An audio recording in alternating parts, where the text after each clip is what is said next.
विकतचे भेसळयुक्त पनीर खाण्याच्या ऐवजी घरीच पनीर बनवून त्याची हॉटेलपेक्षाही टेस्टी अशी कमी सामग्रीमध्ये पनीरची भाजी अगदी सहज बनवू शकाल।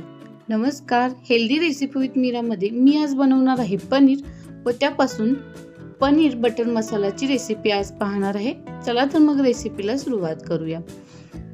आता इथे मी एक स्टीलचं पातेलं घेतलं आहे, त्यामध्ये 2 लिटर इतकं दूध घेतलं आहे। आता गॅस ऑन करून ते तापवायला ठेवून द्यायचं आहे। दूध आपलं तापल्यानंतर वरती आलं की आपल्याला गॅस बंद करायचा आहे। आता इथे मी वाटीमध्ये विनेगर घेतलं आहे, ते 5-6 चमचे इतकं विनेगर आहे। तितकंच पाणी घ्यायचं, मिक्स करून आपल्याला दुधामध्ये ओतून घ्यायचं। चमच्याने छान ढवळून घ्यायचं, जेणेकरून आपलं दूध छान फाटलं जाईल। आता यामध्ये लगेच आपल्याला थंड पाणी ओतायचं आहे।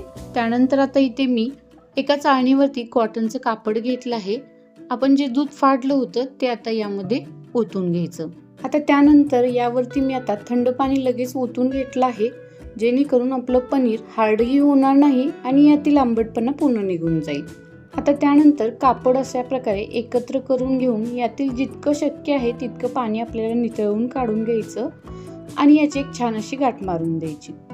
गाठ मारून झाल्यानंतर आता पनीर सेट होण्यासाठी थोडंसं उंचवट्या भागावरती आपल्याला त्यावरती वजनदार वस्तू ठेवून पाणी निथळण्यासाठी ठेवून द्यायचं आहे।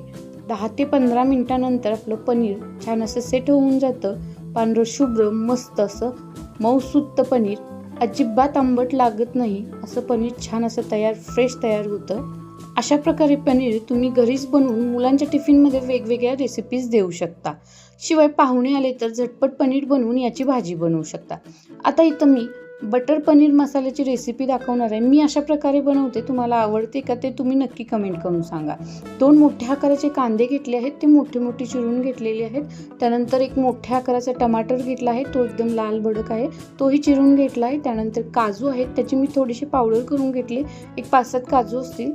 त्याच काजूमध्ये आपल्याला कांदा घालायचा आहे आणि त्याची छान अशी पेस्ट बनवून घ्यायची आहे। काजू आणि कांद्याची पेस्ट एखाद्या भांड्यामध्ये काढून घ्यायची। त्याच भांड्यामध्ये आता आपल्याला बारीक चिरलेला टमाटर आणि अद्रक लसूण मी थोडासा ठेचून घेतला आहे, तो यामध्ये घालून याची एक पेस्ट बनवून घ्यायची। आता त्यानंतर इथं मी साईसकट दूध घेतलं आहे। दुधाऐवजी तुम्ही इथे दही घ्या, माझ्या मुलांना दही आवडत नाही म्हणून मी इथं दूध घेतलं आहे।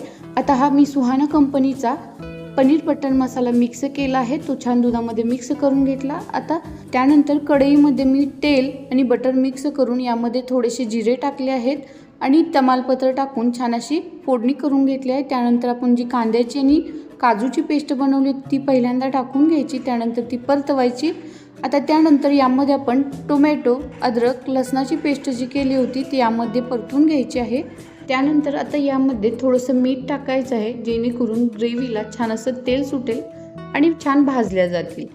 तर ग्रेव्ही आपल्याला कंटिन्यू हलवत आपल्याला भाजून घ्यायचे, तळाला अजिबात चिटकून द्यायची नाही। यामध्ये काजू असल्यामुळे तळाला चिटकू शकतं, तर कंटिन्यू परतत राहायचं।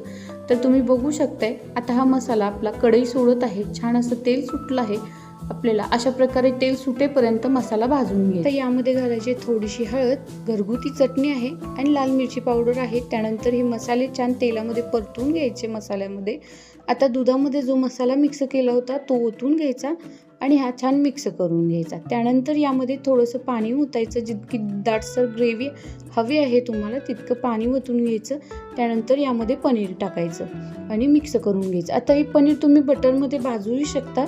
भाजलेलं पनीर माझ्या मुलांना आवडत नाही, त्यामुळे मी भाजलं नाही। चवीनुसार मीठ टाकायचं, थोडीशी साखर टाकायची, मिक्स करून द्यायचं, उकळी काढून घ्यायची आणि छान कोथिंबीर किंवा कसुरी मेथी असेल तर यावरती पसरवून घ्यायची। त्यानंतर यावरती थोडंसं बटर टाकायचं, छान मिक्स करून घ्यायचं। तयार झाली आहे आपली भाजी।